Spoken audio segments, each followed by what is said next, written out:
Mikel, when you play in these sorts of games, I mean, you played in a few cup ties when you were a player, playing away to smaller teams.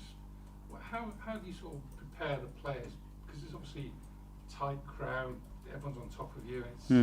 It's not like a normal league game. How do you prepare them for this? I make sure that they know what to expect, and you have to broad the pictures, the attention, and the level that they're going to be facing, and paint a little bit the context of that game and what it means for us. I mean, I think I was looking at your record. I think you played at Millwall, Macclesfield, and Peterborough as a player.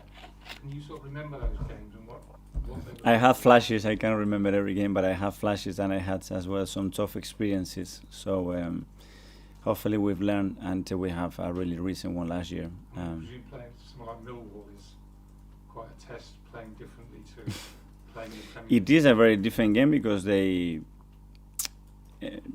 make you face different things in the game that probably you are not used to. It can be the pitch, it can be the opponent, the style of play, the fact that you are in or out in one game is something that you don't play every single day, so you have to get used to it. It's also, presumably, small stadiums, small dressing rooms. It's all quite alien atmosphere for you guys. Yeah, but you have to adapt quickly, and I'm sure they have played in much worse stadiums than what we're going to be facing on Monday, because Oxford is a nice place.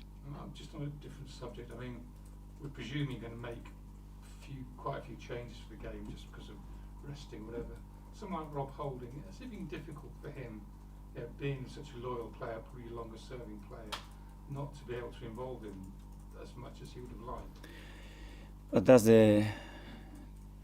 that's the role that players have to have sometimes, and it doesn't mean that they're going to have the same role for the rest of the season, and we have experienced that over the last few years. But Rob in particular has been exceptionally well because he's always there. The way he trains, when you need it for 15-20 minutes to close the game down, he's always been there, he's always been available, and when they have the opportunity, when you behave like that, after you are ready to give your best, and hopefully that will be the case on Monday.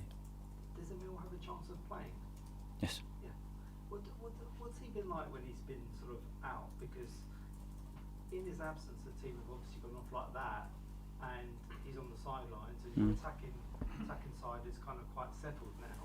Does he sort of look at it from the outside and think, how am I going to get in? And there's a gap now that perhaps wasn't there before? He knows that he has the space in the squad to fulfill his potential, that we really like him, that I really like him, and that is a very important player for us. But he knows that now he needs to jump on the train fast enough to have the impact that we all hope that he can have in the season for us. Where would you see him playing in the current, with Gabriel out? Where would you see that sort of role for him? In various positions, as an attacking midfielder, as a winger.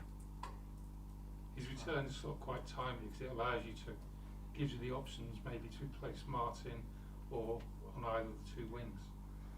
He can do that. He can play as a left attacking midfielder, right? He can play off the left as well. You know, those qualities within those units on the outside is something that he complements really well with, and we will exploit that. When he's been out, is he the type of boy that kind of deals with some players obviously struggle when they're out for that period, and especially with how well the team is doing? What's he like when he's out? Well, I think you have periods now when it's a long injury like the one he had and there is a surgery in between. We have tried to be really close to him, to give him advice. He's been in different places as well. He's been really good.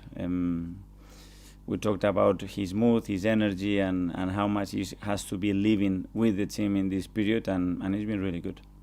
Is there danger not to go too fast with him? I mean, because he's had this injury, it's been going on for probably 6-9 months now. I think we've been pretty cautious in the last months or so how we have progressed him in terms of training, and at the end you have to throw him out there, and he needs to be able to absorb the minutes, and that's why we have probably extended a little bit his preparation. Mikel, just one from me.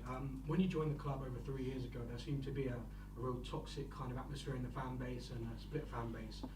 How does it make you feel today to see just how united the Arsenal supporters are and the home and away support as good as it has ever been? Well, it's great to see that. Obviously, that transformation hasn't happened overnight, but everybody at the club has contributed that to happen. Obviously, the team had a big say because obviously he has brought that belief and that passion that is needed to want their fans to be proud of the way that the team plays, and it's just great to see that everybody's excited, is buying into what we are doing, and we are all together.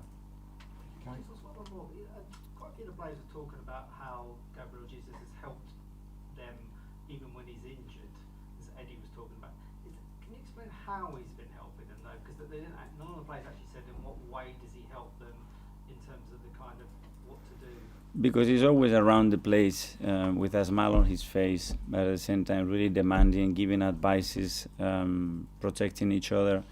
He's been like living with the team, you know, and that's sometimes rare or difficult as well, especially for someone that has been for such a short time at the club. But it really has an impact, and we need that because they really follow him, they really listen to him, and it's a really likable figure in that dressing room.